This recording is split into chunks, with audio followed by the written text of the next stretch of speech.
একটা সময় ছিল যখন পুরো পৃথিবীকে নিয়ন্ত্রণ করত কোনো দেশ না, বরং বড় বড় কোম্পানি।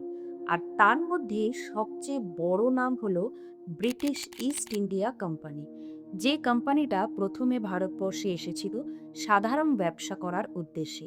তারা চা, টেক্সটাইল, মশলা এই সমস্ত খাতে বিনিয়োগ করতে শুরু করে এবং পরে ধীরে ধীরে এই ব্যবসা থেকেই শুরু হয় ক্ষমতার। আর ক্ষমতায় ধীরে ধীরে পরিণত হয় শাসন ব্যবস্থায়। তারা পুরো একটা সাম্রাজ্যকে প্রায় কিনে ফেলেছে। কিন্তু এখন প্রশ্ন হলো, আজকের ভারতবর্ষের অবস্থা কি ঠিক তাই? ইতিহাস কি আবার রিপিট করছে? এই মুহূর্তে ভারতের অবস্থা কি, তা পুরো ভিডিওটা শেষ পর্যন্ত দেখলে বুঝতে পারবে। এখন যুদ্ধ মানে শুধু অস্ত্র নয়, যুদ্ধ মানে টাকা, পাওয়ার, ইনফ্লুয়েন্স, টেকনোলজি, বিনিয়োগ এই সমস্ত কিছু নিয়েই একটা গ্লোবাল যুদ্ধ চলছে। আজ ভারতবর্ষের দিকে তাকালে দেখা যায় ভারতবর্ষ দ্রুত উন্নতির পথে। একসময় ভারতবর্ষ ছিল উন্নয়নশীল দেশগুলোর মধ্যে একটি, আর এখন ফাস্টেস্ট গ্রোয়িং ইকোনমির মধ্যে অন্যতম। ভারতবর্ষ এখন প্রায় প্রত্যেকটা সেক্টরেই উন্নতির পথে। টেকনোলজি, ম্যানুফ্যাকচার, ইনফ্রাস্ট্রাকচার সমস্ত দিকেই ভারতবর্ষ দ্রুত উন্নতি করছে। আর সবচেয়ে বড় চোখে পড়া যায় এই উন্নতিগুলো বড় বড় শহরে। বড় বড় শহরে হাইওয়েজ, মেট্রো, ইন্ডাস্ট্রিয়াল করিডোর সমস্ত কিছুই প্রায় তৈরি হচ্ছে। কিন্তু এই সমস্ত কিছু তৈরির জন্য যে মেন জিনিসটা লাগে সেটা হলো টাকা।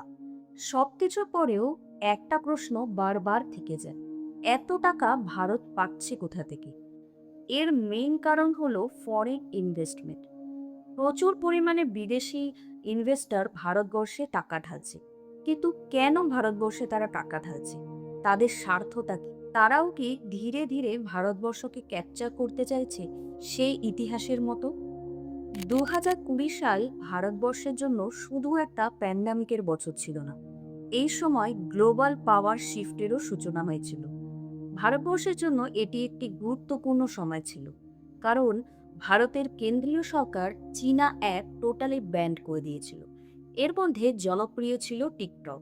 টিকটকের মতো আরও প্রায় 200টিরও বেশি চীনা অ্যাপ ভারতীয় কেন্দ্রীয় সরকার টোটালি ব্যান্ড করে দিয়েছিল।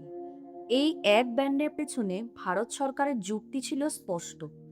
তারা বলেছিল যে এই অ্যাপগুলো ভারতের ডেটা বাইরে পাচার করছিল, তাই জাতীয় নিরাপত্তার জন্য এই অ্যাপগুলো একটা হুমকি হয়ে দাঁড়াচ্ছিল।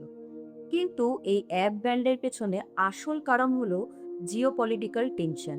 ঠিক সেই সময় লাদাখ সীমান্তে ভারত আর চীনের সম্পর্ক খুবই খারাপ জায়গায় গিয়ে পৌঁছায়।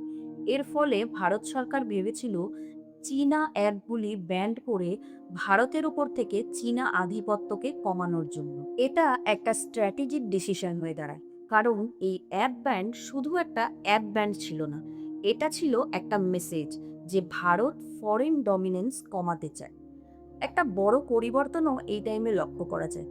ভারতের বিভিন্ন স্টার্ট আপ শুরু হয়, বিভিন্ন অ্যাপ লঞ্চ হয় এবং ডিজিটালিও ভারত খুবই উন্নত হয় ওই টাইমটা।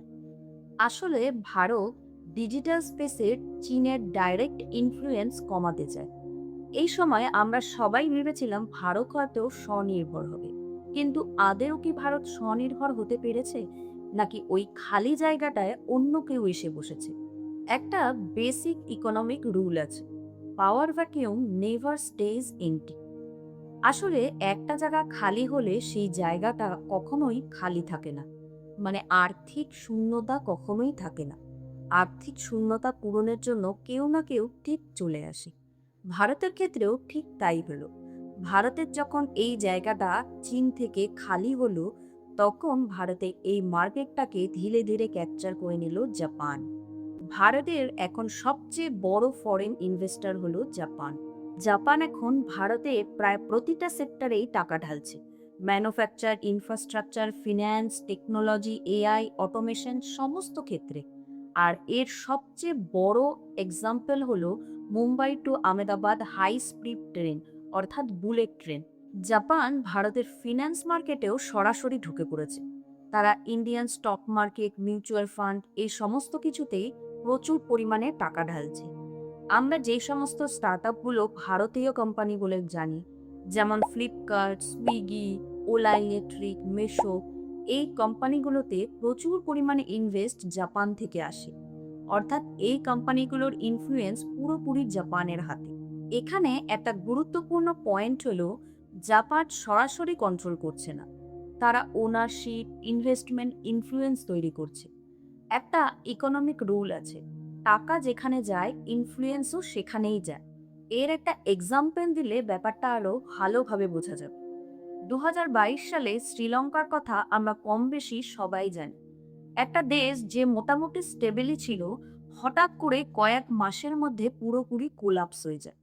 ডলার শেষ, ফুয়েল নেই, স্টোরেজ প্রবলেম, মেডিসিন ক্রাইসিস, মানুষ ঘন্টার পর ঘন্টা লাইনে দাঁড়িয়ে আছে, কোনো বিদ্যুৎ নেই, খাবার নেই।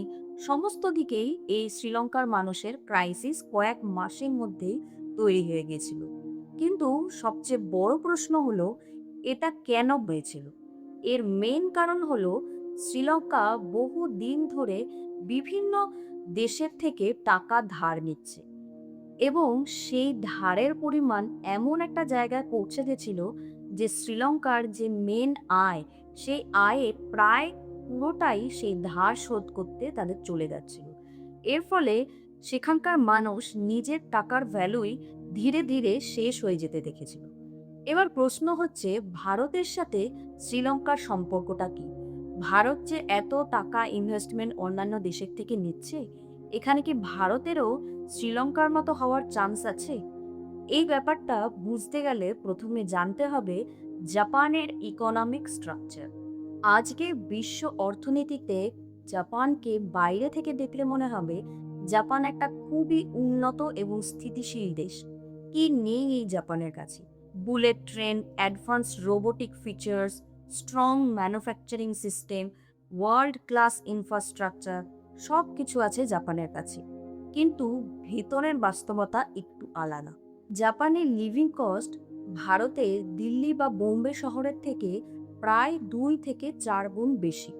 অন্যদিকে জাপানের ইনভেস্টমেন্ট সেক্টর, মানে প্রপার্টি মার্কেট, 1990 সাল থেকে প্রায় স্টাক হয়ে গেছে।